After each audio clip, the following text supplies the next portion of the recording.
In a golden desert kingdom, where the sun blazed fiercely and the sand shimmered like gems, there lived a ruler named King Rayan.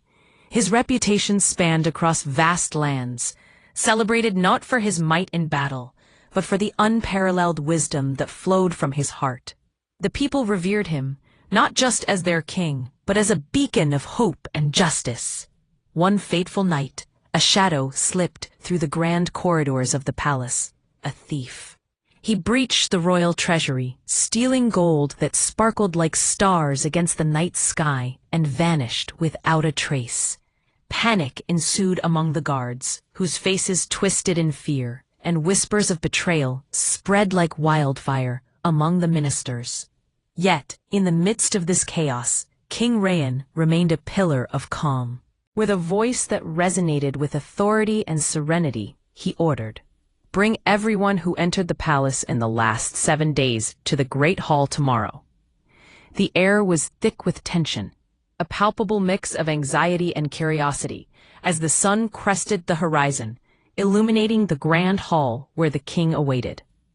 The Great Hall was a sight to behold, its marble floors gleaming under the soft light, adorned with tapestries that told tales of valor and wisdom. In the center stood a massive mirror, shrouded in black silk, casting an air of mystery. The gathered crowd, servants, guards, advisors, and travelers, murmured, their hearts racing as they speculated about the mirror's purpose. King Rayan stood tall before them, his presence commanding yet reassuring, and said, "Before you stands the mirror of truth. It does not show your face, it reveals your heart.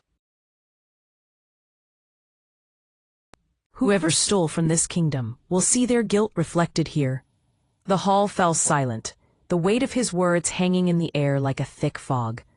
One by one, each person approached the mirror, their hands trembling as they lifted the veil, just enough to catch a glimpse of their reflection. As they stepped back, a collective shudder passed through the crowd. Their guilt was palpable, yet the innocent looked on, their hearts unburdened.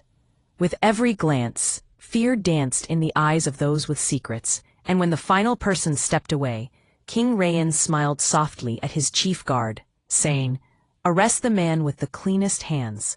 His ministers gasped, disbelief and confusion etched on their faces.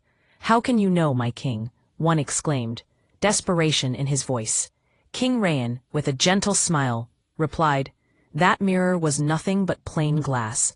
I told them it reveals guilt, and it did." The innocent looked with fear, but the thief, tormented by his conscience, wiped his hands time and again before touching the glass. Fear cleansed his hands, but not his heart. That very evening, as twilight draped the kingdom in a blanket of warmth, the stolen gold found its way back to the palace gates, silently returned. The thief, consumed by shame, was never seen again. Years rolled on, and the tales of King Rayan spread far and wide.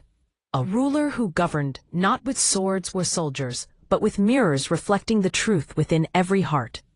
And so, the moral of the story echoed through generations. Truth always finds its reflection, not in glass, but in conscience. A guilty heart cannot hide, even behind the cleanest hands.